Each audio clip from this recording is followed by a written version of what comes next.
নমস্কার বন্ধুরা, relationship tips 3-তে ভালোবাসা বা অভিমান দুটোর মধ্যে বড় কোনটা?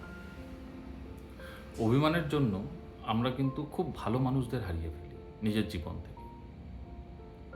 একটা কথা আপনাকে বলতে চাই, দেখেন আপনাকে এই পৃথিবীতে দুটো মানুষ ভালোবাসে যার পিছনে কোনো কারণ নাই, কোনো উদ্দেশ্য থাকে না, সেটা হচ্ছে আপনার বাবা আর আপনার মা। কিন্তু আপনি যে মানুষ, যেরকমই মানুষ, সেই হিসাবে যে আপনাকে ভালোবাসবে সেই হচ্ছে আপনার পার্টনার বা হাজব্যান্ড বা ওয়াইফ। যখন কেউ আপনাকে ভালোবাসছে, আপনি যা সেই হিসাবে, তার সাথে মানও থাকে, তার সাথে অভিমানও থাকে। কিন্তু নিজের অভিমানটা এত বড় করে তুলবেন না কি আপনি সেই মানুষটাকে হারিয়ে ফেলেন।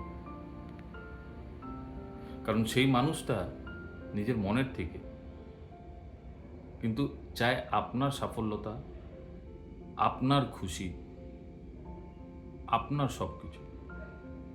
যখন কেউ কাউকে ভালোবেসে ফেলে না, সে তার জন্য পৃথিবীর সব কিছু করতে পারে, সব কিছু। কারণ তার জন্য সেই মানুষটির চেহারায় একটা হাসি খুব দরকার, তার জন্য সেই মানুষের খুশিটা হয়ে যায় দরকার। তাই এমন মানুষকে হারিয়ে ফেলবেন না নিজের মান অভিমানের জন্য। ধন্যবাদ, নমস্কার।